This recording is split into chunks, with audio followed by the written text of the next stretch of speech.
नवरात्रि माँ दुर्गा के 9 रूपों का ऐसा पवित्र पर्व जिसे पूरे भारत में बड़े ही धूमधाम से भक्तों द्वारा मनाया जाता है।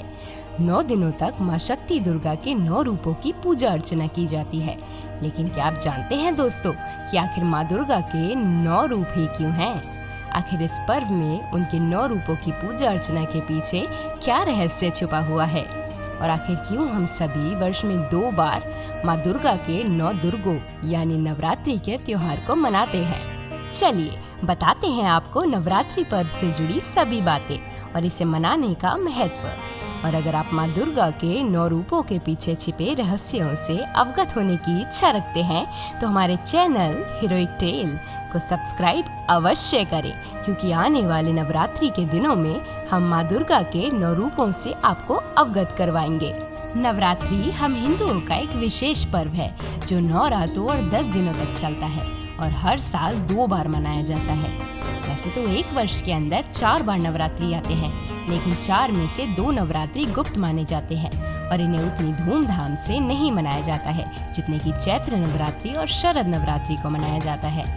ग्रिगोरियन कैलेंडर के अनुसार शारदा नवरात्रि प्रत्येक वर्ष सितंबर या अक्टूबर माह में पड़ती है, जबकि चैत्र नवरात्रि मार्च या अप्रैल में मनाई जाती है। शरद ऋतु में मनाए जाने वाली नवरात्रि का बहुत ज्यादा महत्व होता है। दोस्तों, जैसा कि आप सभी जानते हैं कि ये 9 दिन माँ दुर्गा और उनके 9 रूपों को पूर्ण रूप से समर्पित होते हैं। यह शक्ति और पवित्रता का प्रतीक देवी दुर्गा को सम्मानित करने के लिए मनाया जाता है। इस दौरान चारों तरफ भक्तिमय माहौल रहता है और हर ओर देवी के जयकारे सुनाई देते हैं। और क्योंकि यह नवरात्रि माँ दुर्गा से संबंधित होती है, इसलिए इसे बहुत शुभ और पवित्र माना जाता है। माँ के भक्त 9 दिनों का उपवास रखकर पूरे भक्ति भाव से नवरात्रि मनाते हैं और सुख समृद्धि की कामना करते हैं। पूरे भारत में धूमधाम से मनाए जाने वाले इस त्योहार के पीछे क्या कथा है, कौन सा रहस्य है, इस बात से कुछ ही लोग वाकिफ हैं। आपकी जानकारी के लिए बता दें कि नवरात्रि के मनाने के पीछे कई कथाएं प्रचलित हैं, जिसमें से 2 सबसे प्रमुख कथाओं के बारे में हम आपको बताने जा रहे हैं।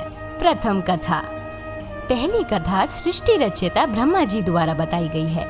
ब्रह्मा जी के कथा अनुसार रावण का वध करने के लिए मर्यादा पुरुष श्री राम भगवान ने देवी चंडी माँ को खुश करने के लिए 108 नील कमलों से उनका पूजन और हवन किया था। उन्होंने संसार की सबसे असीम शक्ति माँ को प्रसन्न करने के लिए भक्ति भाव से उनकी आराधना भी की।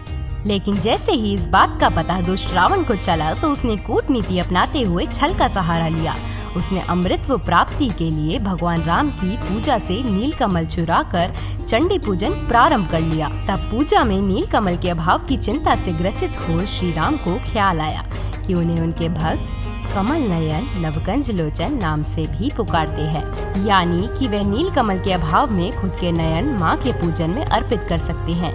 इस बात का जैसे ही उन्हें स्मरण हुआ, उन्होंने देवी पूजा में अपनी आँख को निकाल कर रखने का प्रण किया। उनकी ऐसी असीम भक्ति देखकर माँ बेहद प्रसन्न हुई थी और तब देवी माँ ने उनकी पूजा से प्रसन्न होकर उन्हें विजय का वरदान दे दिया था।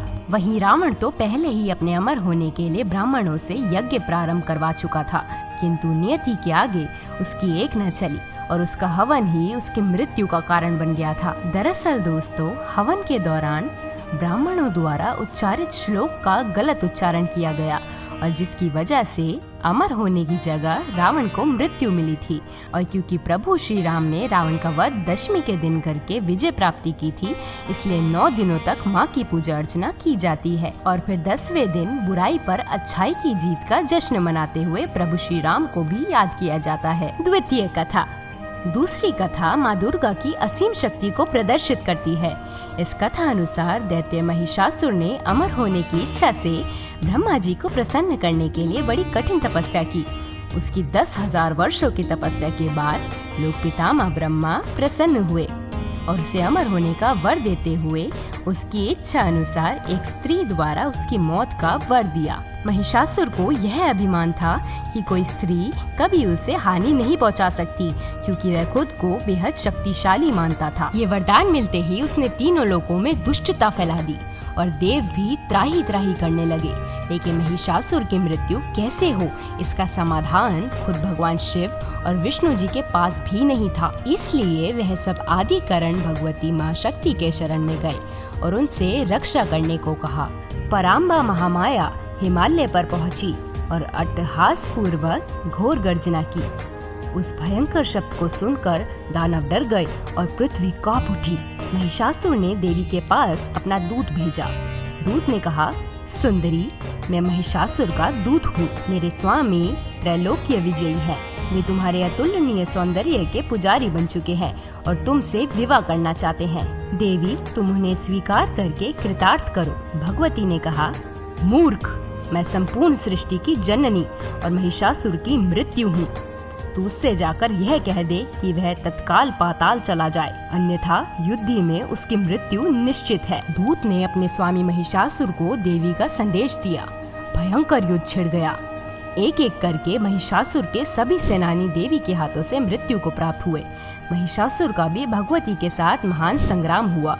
उस दुष्ट ने नाना प्रकार के माइक रूप बनाकर महामाया के साथ युद्ध किया और कहते हैं कि ये युद्ध पूरे 9 दिनों तक चलता रहा और फिर अंत में महाशक्ति महामाया ने अपने चक्र से महिषासुर का मस्तक काट दिया था। यह भी माना जाता है कि शेर पर सवार होकर महिषासुर का वध किया था और देवताओं की रक्षा की थी और तभी से उनकी शक्ति का गुणगान पूरे ब्रह्मांड में प्रचलित हो गया था। माँ दुर्गा ने जिस प्रकार से महिषासुर का वध करके देवताओं की रक्षा की थी, ठीक उसी प्रकार उनके भक्त भी 9 दिनों तक उनकी पूजा अर्चना करके उनसे रक्षा और उनकी कृपा दृष्टि का वर मांगते हैं। और इन 9 दिनों तक जो भी माँ की उपासना सच्चे दिल से करता है, उसे हर प्रकार का सुख और वैभव प्राप्त होता है।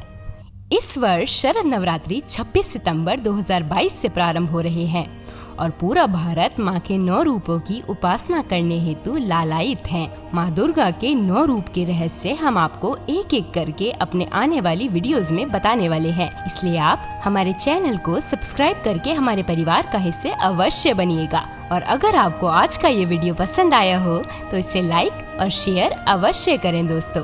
धन्यवाद।